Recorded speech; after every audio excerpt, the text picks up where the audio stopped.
بے شک اللہ نے میری امت کے دلوں میں پیدا ہونے والے وسوسوں سے اس وقت تک درگزر فرمایا ہے جب تک وہ ان پر عمل نہ کر لے یا ان کے بارے میں بات نہ کر لے۔ یہ عموماً ہر بندے کے ساتھ یہ مسئلہ رہتا ہے، وہ کہتے ہیں میرے دل میں برے خیالات آتے ہیں، برے وسوسے آتے ہیں، تو اس وجہ سے وہ پریشان رہتے ہیں کہ جب کوئی بھی کام کرنے لگتے ہیں وسوسے آتے ہیں، دل میں برے خیالات آتے ہیں تو وہ پریشان ہوتے ہیں کہ کہیں ہم گناہگار تو نہیں ہو رہے۔ یہ جیسے میں نے پہلے عرض کیا تھا کہ اللہ کی رحمت جو ہے اللہ کے غضب پر کیا ہے؟ حاوی ہے۔ نبی پاک صلی اللہ علیہ وسلم نے اس کی وضاحت فرمایا کہ میری امت کے لوگوں کے دلوں میں پیدا ہونے والے وسوسوں سے اللہ پاک درگزر فرماتے ہیں۔ کیا فرماتے ہیں؟ درگزر فرماتے ہیں۔ ہاں، جب تک وہ ان پر عمل نہ کریں، جو وسوسہ برا دل میں ہے اگر اس کو عملی جامہ پہ نہ دیا، اس پر عمل کیا، پھر کیا ہوگا؟ گناہ۔ پھر کیا ہوگا؟ گناہ ہوگا۔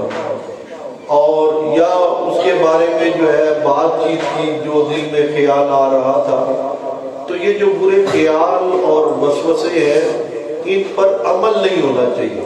اگر عمل نہیں ہوگا اور خود سے وسوسے آ جاتے ہیں، برے خیالات آ جاتے ہیں، خواہ وہ نماز کے اندر ہی کیوں نہ آ جائے، اللہ کی طرف سے معاف ہے۔ کیا ہے؟ معاف ہے۔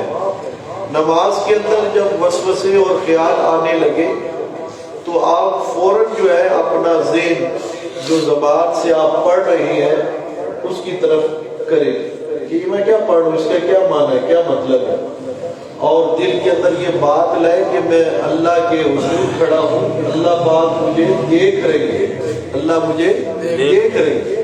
نبی پاک صلی اللہ علیہ وسلم نے فرمایا نا کہ ایک مسلمان کی عبادت کا حال تو یہ ہونا چاہیے کہ وہ ایسے عبادت کر رہا ہوں، پہلا درجہ یہ ہے کہ وہ اللہ کو دیکھ رہا ہے۔ وہ کس کو دیکھ رہا ہے؟ اللہ کو دیکھ رہا ہے۔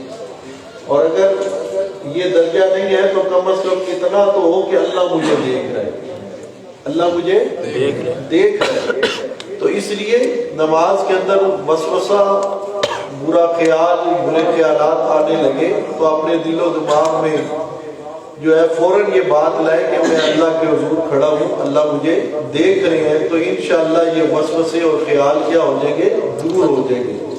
اسی طرح دوسری روایت ہے، اللہ تعالیٰ نے نبی پاک فرماتے ہیں اللہ تعالیٰ نے میری امت کی خطا، بے ارادہ غلطی، نسیان، بھول چوک اور اکرام، جان کے خطرے کی مجبوری سے کیے گئے کاموں کو معاف کر دیا ہے۔ مطلب یہ کہ جو کام بغیر ارادے کے ہو جائے یا بھول چوک سے ہو جائے یا جان کے ڈر سے کیے جائے تو اس میں مواخذہ نہیں، اسے اللہ تعالیٰ معاف فرما دیتے ہیں، اور یہ اللہ تعالیٰ کی خاص رحمت ہے، یہ اللہ کی خاص رحمت ہے۔ تین قسم کے شخص مرفوع القلم ہے، یعنی ان سے کوئی مواخذہ نہیں ہوگا۔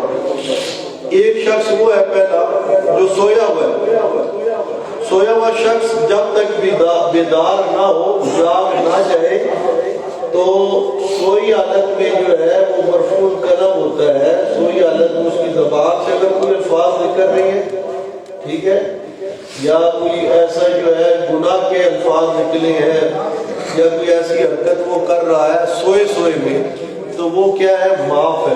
کیا ہے؟ معاف ہے۔ ہاں، اللہ یہ کہ وہ بیدار ہو جائے۔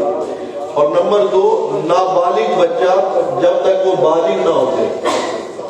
اور نمبر تین، بے ہوش جب تک ہوش میں نہ آ جائے، بے ہوش جب تک ہوش میں نہ آ جائے۔ بے ہوشی کی حالت میں بھی اگر اس سے کوئی ایسا کام سرزد ہو گیا تو وہ مرفوع القلم ہے، اس کا معاوضہ نہیں ہوگا، اس کا معاوضہ نہیں ہوگا۔ اللہ پاک ہمیں شیطانی وسوسوں سے، برے خیالات سے بچا کے رکھے۔ اللہ اپنی رحمت کی پناہ میں ہمیں لے۔